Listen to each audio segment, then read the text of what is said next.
tuloy-tuloy talaga ang karma. Pagkatapos mabawian ng titulo, ngayon naman pinagtatawanan ng itinuturing na kaibigan.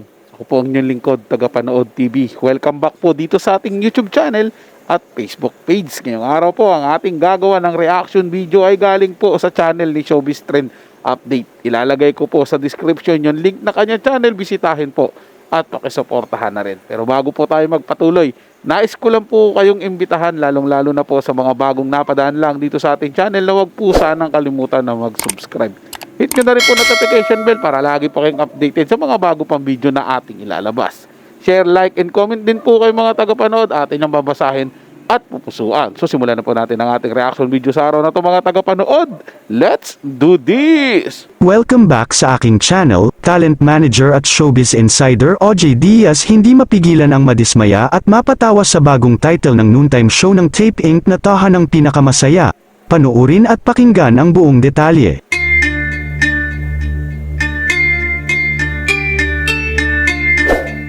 Hanggang ngayon nga ay maraming netizens pa rin ang hindi mapigilan ang magbigay reaksyon sa bagong titulo ng noontime show ng Tape Inc. na umeere sa GMA Network at dating Eat Bulaga. Kamakailan kasi ay sumunod na sa atas ng korte ang tape na hindi na nila pwedeng gamitin ang pamagat, logo, at jingle nito matapos manalo ng TVJ sa asunto kaugnay nito. Matatandaan na nitong ika-6 ng Enero 2024 ay tuluyan ang pinalitan ang pangalan ng Eat Bulaga at ginawang Tahanang Pinakamasaya na mula sa kinakantang jingle ng mga host. Samantalang sa EAT naman ay tuluyan na nilang ginamit ang Eat Bulaga pati na ang jingle nito.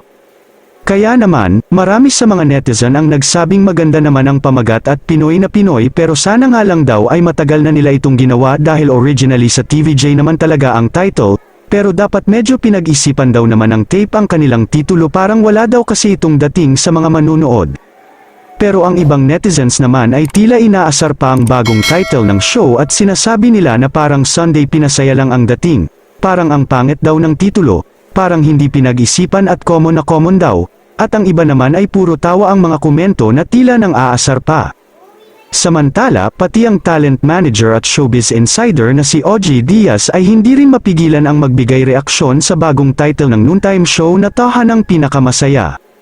Aniya, pero ako ha, sa totoo lang mamaloy ha, kahit positive ang dating ng bago nilang title na Tahanang Pinakamasaya, nakukulangan pa rin ako sa dating, sariling opinion ko ito ha, pwede silang magiba ng title, total established naman na yun yung show, yung mga host, nandun na, title lang naman yan, ani OJ. Hindi rin mapigilan ang matawa ng talent manager, sa titulo ng noontime show ganun pa man kahit nakukulangan si OJ, ay hindi naman ibig sabihin ay hindi na ito pinag-isipan, siguro matagal na din daw itong inisip ng Tape Inc., dahil para sa lahat naman daw ang kanilang noontime show at para mabilis din maalala ng mga tao. Ayon naman sa ibang netizens ay maganda na rin daw ito para naman masabing may originality sila, hindi yung nang aangkin sila ng hindi kanila. At least sila ang maaalala ng mga tao dyan sa kanilang bagong titulo at hindi ang legendary trio na TVJ.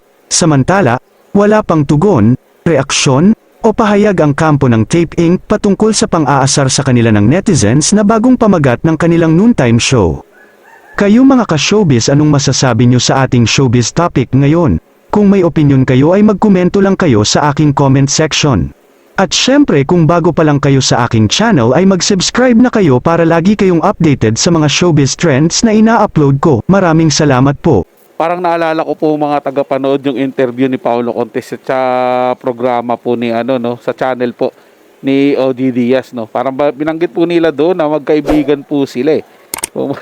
Tapos ngayon pagtatawanan. Sabagay sabi naman ni OJ Diaz kapag meron siyang nakitang hindi maganda, hindi kaya-aya, papansinin niya po.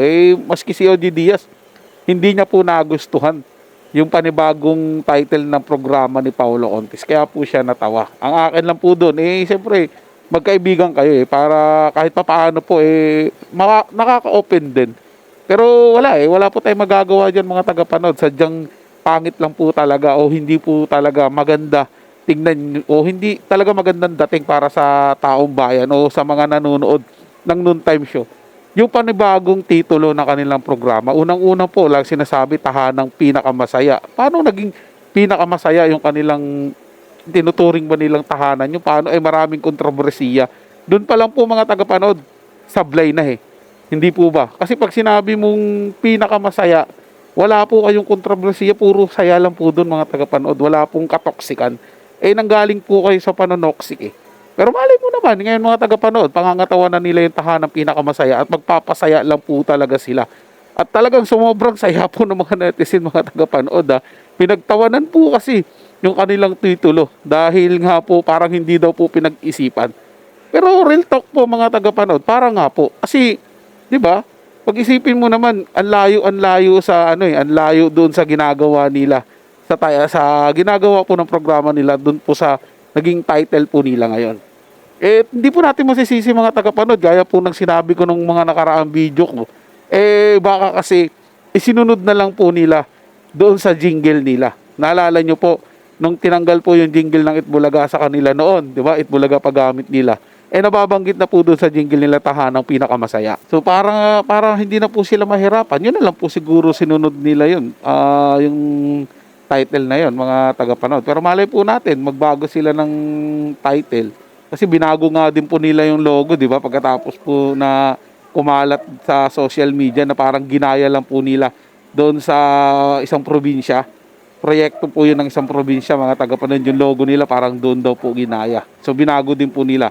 Pero malay mo naman, baguhin din po nila. Para po yun sa kapakinabangan po nila. At yun, para makahabol naman po sila kahit papaano. So yun lang po mga tagapanood, may nagustuhan nyo po yung paksang ating tinalakay sa araw na to. At kung kayo bago lang po na napadaan dito sa ating channel, huwag nyo po sanang kalimutan na mag-subscribe.